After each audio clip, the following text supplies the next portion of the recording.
And when you learned some of the things, and I'm going to show you in a few minutes some of the records, but that when you learned of the things you just mentioned, how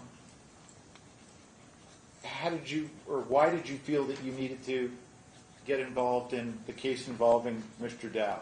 Because it's Brady, and the United States Supreme Court and California Supreme Court and the California Professional Rules of Responsibility say if I have Brady in my possession as a prosecutor, I have to get it to the defendant, which in this case happened to be Mr. Dow. Your Honor, I would, for purpose of the record, just ask that he be admitted as an expert as a prosecutor. And I don't think there's any reason to do that, but I clearly have listened to his background. Okay, thank you, Your Honor. If I may approach him, please. Sure. So, Mr. Gray, I'm going to show you what's been marked as Exhibit 3, Exhibit 2, and Exhibit 1. Pages in Exhibit? Yes. That exhibit? Yes. Do you recognize those documents? Yes. What are those documents? Some of these documents are, the majority are documents, Brady documents that I disclosed to you and Mr. Dow. And then there's a transcript of Mr. Mouton's trial testimony that you disclosed to me. Now, those documents, besides the transcript you just mentioned, were those documents that you obtained in the course of your investigation that you testified about just before? Yes. Okay. And those are true and correct copies of documents that you provided to me and to Mr. Dow? Yes. Okay. If I can explain? Yes. Okay. So, certain of the documents that I provided were available only to law enforcement, which means that unless a prosecutor or someone in the law enforcement profession turned them over to Mr. Dow, he would have never gotten them.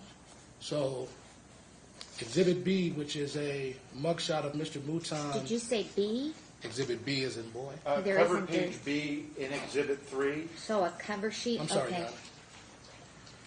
So, cover sheet B, which is a mugshot of Mr. Mouton from the Fulton County Jail, indicating that he was released from custody on December 7, 2005. This was a document that was only in the possession of law enforcement. So I turned that over as Brady.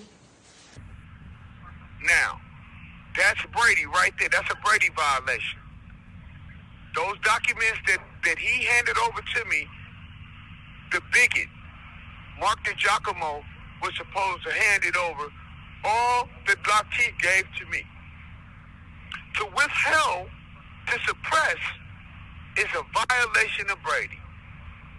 Brady is an egregious violation. Make no mistake about it. This ain't nothing that you just go, okay, it's just a little error right here. Or nah, this shit is major. It's a constitutional violation. It's a constitutional violation of the United States. You have 1 minute left. And they violated me in the most egregious way. And he's standing. Look at how that bitch is looking. Look how he looking. He got the look that he caught. He know there's nothing that he could do to get out of that. But he gonna get past it because he got this dishonorable judge that's going to make sure that he gets away at her stage. She gonna do her part. Now we're gonna see what these judges is about in the Nevada Supreme Court. That's what we on right now. We're gonna see what they're about. But like I said, I don't got no faith in them. They all working together, man. This is a good old boy state. They have a flagrant disregard for black and brown folks. Trust me on that. They'll put a nigga under the penitentiary for going to... Thank you for using Securus. Goodbye.